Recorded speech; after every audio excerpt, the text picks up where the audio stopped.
नमस्कार. प्राईम पॉईंटमध्ये मी सुहास आपल्या सगळ्यांचं स्वागत करतो. प्राईम पॉईंटमध्ये आपण हा प्रयत्न करत असतो की जे काही राजकीय सगळ्या घडामोडी घडत आहेत त्याचे एक एक डॉट्स जोडत साधारणतः भविष्यामध्ये काय घडू शकतं, काय शक्यता होऊ शकतात हे सांगण्याचा किंवा याचं विश्लेषण करण्याचा प्रयत्न आपण प्राईम पॉईंटमधनं करतो. आज सुद्धा मला असं वाटतंय, जेव्हा आज विधान परिषदेच्या निवडणुकांची सगळी महाराष्ट्रामधली रणधुमाळी आपण बघतोय, 17 जागांसाठी विधान परिषदेच्या या सगळ्या निवडणुका होत आहेत. 18 का 16 तारखेला मतदान आहे. पण त्यापूर्वीच जवळपास 6 ते 8 जागांवर महायुतीनं बिनविरोध निवडणूक करून आपले उमेदवार निवडून सुद्धा आणलेत. हा त्यातला एक पहिल्यांदा विचार करण्यासारखा भाग. आता दुसरा सगळ्यात महत्त्वाचा म्हणजे एकनाथ शिंदे आणि भाजप यांच्यामध्ये नेमकं काय चाललंय, कोणत्या थराचं कुरघोडीचं राजकारण सुरू आहे ते पुन्हा एकदा या विधान परिषदेच्या निवडणुकीकडे बघितल्यानंतर ते अधोरेखित होत आहे. एक लक्षात घ्या की या विधान परिषदेमध्ये एकनाथ शिंदेंच्या शिवसेनेला जागा मिळाल्या किती? 4. खरं तर त्यांचे सिटिंग जागा किती होत्या? 5. पण तरीही भाजप अडून बसलेली होती 12 जागांवर. आपल्याला 12 पाहिजेत, मग राष्ट्रवादीला काय 2, यांच्या वाट्याला 4, पण आपल्याला 12 पाहिजे.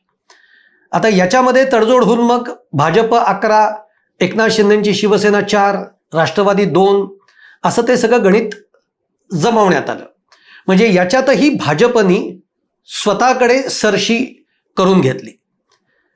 इतकं होऊन म्हणजे 11 जागेंवर आता तुमचे उमेदवार आहेत, 11 जागांवरनं तुमचे आमदार निवडून येणार आहेत, कारण आज महायुतीकडे तेवढं संख्याबळ आहे, त्यामुळे ते निवडून येणारच आणि येतीलही. पण 4 जागा एकनाथ शिंदेंच्या शिवसेनेला देऊन पुन्हा काही जागांवर बंडखोरी. म्हणजे एकनाथ शिंदेंच्या ज्या काही 4 जागा दिल्या आहेत त्याच्या एका जागेवर तर बंडखोरी झालेलीच आहे. आणि ती आपल्याला माहिती आहे. आज तर दिवसभर नाशिकमध्ये हाय व्होल्टेज ड्रामा आपल्याला बघायला मिळाला. ड्रामा म्हणजे तुम्ही आम्ही सुद्धा इतका सुंदर अभिनय करणार नाही, इतका सुंदर अभिनय आज सगळ्या गीतेबंधूंनी केलेला आहे नाशिकमध्ये. तुम्ही बघितलं असेल सगळ्या माध्यमांवर. आधी एकतर माघार घ्यायची का यावरून गणेश गीते अडून बसलेले होते. मग त्यांची मनधरणी उदय सामंतांनी केली, दादा भुसेंनी केली, इकडे गिरीश महाजनांनी केली, आणि मग त्यानंतर त्यांनी आपली उमेदवारी मागे घेतली. मुख्यमंत्र्यांनी त्यांना सांगितलं, मग ते म्हणले, जेव्हा मुख्यमंत्री बोलले तेव्हा पक्षासाठी काही पण, असं म्हणून त्यांनी उमेदवारी मागे घेतली. मग पक्षाने त्यांना सांगितलं की तुमचे जे बंधू आहेत गोकुळ गीते, त्यांना सुद्धा उमेदवारी मागे घ्यायला सांगा, ते नॉट रिचेबल आहेत आणि ते तर अडून बसलेले आहेत की मी उमेदवारी मागे घेणार नाही. मग गणेश गीतेंनी काय केलं? गणेश गीतेंनी माध्यमांच्या समोर, म्हणजे बघा किती तत्परता आहे आमची, माध्यमांच्या समोर मोबाईल काढला, त्या मोबाईलवरनं आपलेच बंधू गोकुळ गीते यांना फोन लावला, स्पीकरवर टाकला आणि तू मागे घे रे उमेदवारी, हे बघ आपल्याला पक्षासाठी हे सगळं करायचं आहे, तू वेडेपणा करू नकोस, मागे घे उमेदवारी. मग तिकडनं गोकुळ गीते बोलतायत मी मागे घेणार नाही, त्यांनी माझा बाप काढलाय, मग बाप काढलाय तर मग मी मागे घेणार नाही, काही झालं तरी मी घेणार. हा सगळा ड्रामा हा कळत नाही का काय चाललंय? कशासाठी पाहिजे बरं? तुम्ही इंटरनली बोलू शकत नाही? माध्यमांच्या समोर येऊन हा जो काही फोनवरचा ड्रामा आहे, काही लोक लहान आहेत का, लोक वेडी आहेत का, लोकांना समज नाही आहे का, लोकांना तेवढी बुद्धी नाही आहे, काय समजतात काही मंडळी, मला ते कळत नाही. आता शेवटी काय झालं तर शेवटी नाशिकमधनं गोकुळ गीतेंनी माघार घेतली नाही. म्हणजे एकनाथ शिंदेंच्या शिवसेनेचे जे अधिकृत महायुतीचे उमेदवार आहेत नरेंद्र दराडे, आज यांच्यासमोर गोकुळ गीते यांचं आव्हान आहे. आता गोकुळ गीते उभे राहिलेत अपक्ष, ते अपक्ष उभे राहिलेत. आता अपक्ष उभे राहिले म्हटल्यानंतर तुम्हाला असं नाही म्हणता येत की ते भाजपकडनं उभे राहिलेत, पण भाजप पुरस्कृत असू शकतात ना, भाजपचा पाठिंबा असू शकतो ना. एक लक्षात घ्या, गोकुळ गीते हे मुख्यमंत्री देवेंद्र फडणवीसांच्या जवळचे आहेत, त्यांच्या ऐकण्यातले आहेत, आणि तरीही त्यांनी उमेदवारी मागे घेतली नाही आणि त्यांनी उमेदवारी शेवटी आपली कायम ठेवली.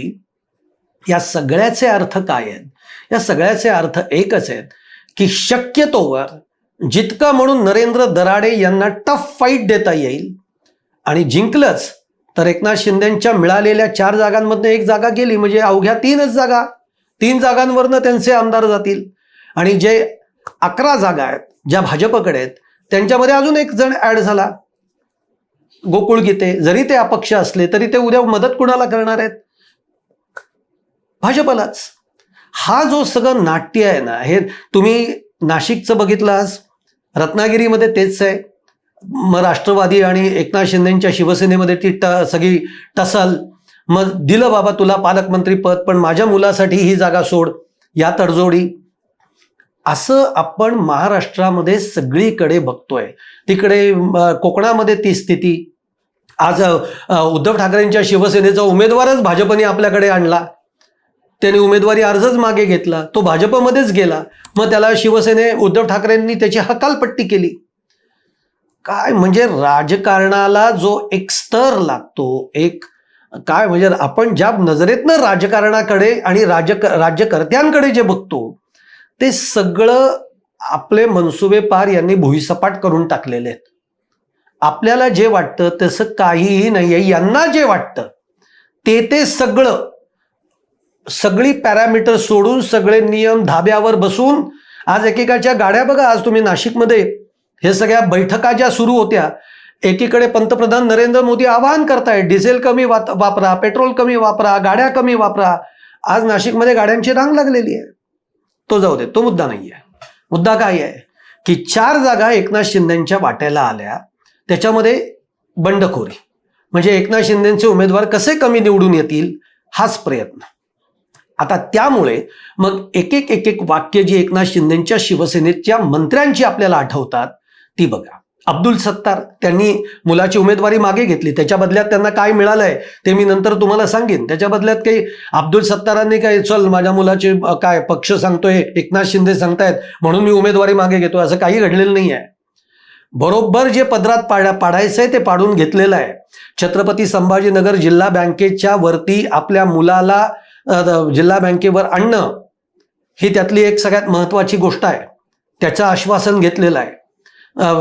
जिल्हा दूध संघावर आपल्या मुलाला तिथे बसवणं हे त्याच्यातनं मान्य करून घेतलेलं आहे.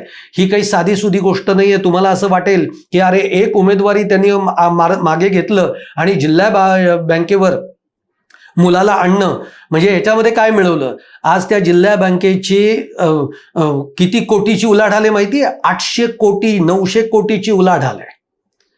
एक संपूर्ण जिल्हा तुमच्या हातामध्ये येतो, एक नेटवर्क अख्खा हातामध्ये येतं. आजपर्यंत शरद पवारांच्या राष्ट्रवादींनी ज्या पद्धतीचं राजकारण हे पश्चिम महाराष्ट्रामध्ये केलंय तशा पद्धतीचंच ही गोष्ट आहे. आज दूध संघ आपल्याकडे, जिल्हा बँक आपल्याकडे, त्याच्यावर आपला मुलगा, अशा पद्धतीच्या काही गोष्टी जेव्हा मग त्याच्यावर पुन्हा जिल्हा बँकेवर आपल्या जवळचे जे निकटवर्ती आहेत त्यांना सदस्य म्हणून त्याच्यावर आणणं, हे सगळं अब्दुल सत्तार यांनी पदरात पाडून घेतलं आणि मग उमेदवारी आपल्या मुलाची मागे घेतली. पण अब्दुल सत्तार काय म्हणाले जेव्हा मागे घेतली नव्हती उमेदवारी, तेव्हा त्यांनी भाजपवर तोंडसुख घेतलं होतं की भाजप आता शिवसेनेचं मुंडकं छाटायला बसलेली आहे. हातपाय झालेत छाटून, आता मुंडकं छाटायला बसलेली आहे. हे वक्तव्य अब्दुल सत्तारांचं आहे. त्याच्या पाठोपाठ संजय गायकवाड काय बोलले आठवलंय? संजय गायकवाड म्हणाले की भाजप शिवसेनेला संपवायला निघालेली आहे. हे वक्तव्य संजय गायकवाडांनी केलंय. आज भरत गोगावलेंनी वक्तव्य केलंय. भरत गोगावलेंना विचारलं की रायगडची जागा तुम्ही राष्ट्रवादीला दिलीत, सुनील तटकरेंच्या मुलाला दिलीत, त्या बदल्यात तुम्ही पालकमंत्री पद घेताय असं समजतंय. त्यावर भरत गोगावले असं म्हणाले की अहो मी 2.5 वर्ष मंत्रिपदापासून दूर राहिलो, तिथं पालकमंत्री पदाची काय गोष्ट घेऊन बसलात. ही चीड आहे. ही कोणावरची आहे? ही महायुतीतल्या आपल्या मोठ्या भावाच्या, मोठा भाऊ कोण? भाजप. ही भाजपबद्दलचा राग आहे, चीड आहे की 2.5 वर्ष मला मंत्रिपदापासून दूर ठेवलं, तेव्हा मी काही हे केलं नाही. आता हे पालकमंत्री पद ही माझ्यासाठी फार छोटी गोष्ट आहे, हे वक्तव्य. आणि आज त्यानंतर गुलाबराव पाटलांनी जे वक्तव्य केलंय ते अत्यंत सूचक वक्तव्य केलेलं आहे. गुलाबराव पाटील असं म्हणाले की आम्हाला एकतर म्हणजे ज्या आमच्या सिटिंग जागा होत्या 5, त्याच्यापैकी तुम्ही आम्हाला दिल्या 4 जागा, त्याच्यामध्येही तुम्ही बंडखोरी करता. हे अत्यंत चुकीचं, अशोभनीय आहे. तुम्ही मोठा भाऊ आहात महायुतीमधले. मोठ्या भावानी कसं वागायला पाहिजे तर प्रत्येकाला बरोबर घेऊन चाललं पाहिजे. आपल्या बरोबरचे जे छोटे भाऊ आहेत त्यांना न्याय दिला पाहिजे. तर तुम्ही तर अन्याय करताय. 4 जागा देऊन पहिला अन्याय केलात, या 4 जागा दिल्या त्याच्यावर बंडखोर उभे केलेत, म्हणून तुम्ही आमच्यावर अन्याय केलात. खरं तर आपण युती धर्म म्हणून एकत्र गुण्या गोविंदांनी चाललं तर एक चांगलं आदर्शवत आपण सरकार या महाराष्ट्राला देऊ शकतो, आदर्शवत कामं आपण करू शकतो. पण जर असंच चित्र चालू राहिलं तर याच्या पुढच्या काळात एकत्र चालणं हे कठीण होऊन बसेल. हा एक सूचक इशारा गुलाबराव पाटलांनी दिलाय. आज एकनाथ शिंदेंच्या एक लक्षात घ्या, याच्या आधी फार कोणी बोलत नव्हतं. अन्याय होत होते का? हो, होत होते, पण बोलत कोणी नव्हतं. सगळेजण तक्रारी एकनाथ शिंदेंना सांगायचे, मग एकनाथ शिंदे नाराज व्हायचे, रागवायचे, ते दिल्लीला जायचे, मग अमित शहांकडे तक्रार करायचे, मग तिकडनं आल्यानंतर पुन्हा सगळं सुरळीत व्हायचं. हे आत्तापर्यंतचं चित्र होतं. म्हणजे एकनाथ शिंदेंच्या शिवसेनेला कशा पद्धतीने कट टू साईज करायचं केलंय हे आपण याआधी बघितलेलं आहे. त्याच्यावरचे व्हिडिओ सुद्धा आपण केलेले आहेत. पण आता मंत्री बोलायला लागलेत, आता नेते बोलायला लागलेत. शंभूराज देसाई सुद्धा आपल्याला आठवतंय जिल्हा बँकेचं प्रकरण जे साताऱ्याचं झालं, बँकेचं नाही जिल्हा परिषदेचं. तिथे शंभूराज देसाईंना धक्काबुक्की झाली. मंत्री येते त्यांना धक्काबुक्की झाली, त्याच्यावरनं ते संतप्त झाले. त्यांनी तर विधिमंडळामध्ये आवाज उठवला की जर मंत्र्याची ही अवस्था असेल तर सामान्य माणसाची काय होत असेल. आता हे सगळे नेते, हे सगळे मंत्री उद्विग्न झालेले आहेत. आता यांना हे कळून चुकलंय की आता याच्या पुढच्या काळात भाजप बरोबर आपण जर का सत्तेमध्ये राहिलो तर एकतर आपल्याला काही मिळणार नाही. म्हणजे अब्दुल सत्तार म्हणालेले की मला एक फुटी कवडी सुद्धा निधी मिळालेला नाही. बरोबर आहे. म्हणजेच की याच्या पुढच्या काळात जर भाजप बरोबर आपण चाललो तर आपलं काही खरं नाही. हे एकनाथ शिंदेंच्या शिवसेनेमधल्या आता अनेकांना कळायला लागलंय, पटायला लागलंय. त्यामुळे काही लोक ही उद्धव ठाकरेंच्याही संपर्कात आहेत की उद्या वेळ पडलीच तर आपल्याला एक जागा सेफ आपली असावी. म्हणजे जे घडतंय ते अशा दिशेने आता हा प्रवास सुरू झालेला आहे. आणि आजच्या या विधान परिषदेच्या निवडणुकीनंतर मला तरी ह्या सगळ्या गोष्टी बघितल्यानंतर एवढंच वाटतंय की येणाऱ्या 6 महिन्याच्या पर्यंत किंवा या येणाऱ्या 6 महिन्याच्या आत महाराष्ट्राच्या राजकारणामध्ये महाभूकंप होऊ शकतो. आता तो कोण करेल, तो का केला जाईल, तो कसा होईल, हे सगळं त्या वेळची गोष्ट असेल. पण एवढं नक्की आहे की एकनाथ शिंदेंची शिवसेना ही आता फार काळ भाजप बरोबर राहील का ही शक्यता आहे, ही शंका आहे. जर एक शिवसेना बाहेर पडली, तसा जर काही मोठा भूकंप झाला तर राष्ट्रवादी सुद्धा हा प्रवास भाजप बरोबर करेल का, ही शंकाच आहे, ही शक्यताच आहे. आज अर्थ खातं जे राष्ट्रवादीकडे होतं, जे अजितदादा त्या अर्थमंत्री होते, अजितदादांनंतर ते अर्थ खातं हे राष्ट्रवादीकडे गेलं पाहिजे होतं, पण ते आजही गेलेलं नाही. त्यामुळे राष्ट्रवादीची पुढची वाटचाल कशी राहील सांगता येत नाही. आणि या सगळ्यामध्ये केंद्रीय गृहमंत्री अमित शहा जेव्हा महाराष्ट्रामध्ये आले होते तेव्हा ते एक वाक्य बोलले होते की 2029च्या दृष्टीनं आता आपल्याला कुबड्यांची गरज नको आहे. हे तेव्हाचं फार सूचक वक्तव्य, फार महत्त्वाचं वक्तव्य अमित शहांनी केलं होतं. आणि मग त्याच पद्धतीने आता सगळ्या महाराष्ट्राच्या राजकारणाची आणि या तिन्ही पक्षांची वाटचाल सुरू झाली आहे का. म्हणजे भाजपला आता हे दोघं नको आहेत म्हणून अशा पद्धतीचे सगळे डावपेच खेळले जात आहेत का? आणि या सगळ्या डावपेचांना कंटाळून एकनाथ शिंदे काही वेगळा निर्णय घेतील का? सुनेत्राताई पवार काही वेगळा निर्णय घेतील का? ही शक्यता नाकारता येत नाही. तुम्हाला काय वाटतंय? तुम्ही जरूर कळवा. अगदी बिनधास्त आपल्या कमेंट बॉक्समध्ये तुमच्या काय कमेंट्स आहेत त्या कळवा. आणि माझा व्हिडिओ आवडला असेल तर नक्की लाईक करा, शेअर करा, चॅनल सबस्क्राईब करायला विसरू नका. धन्यवाद.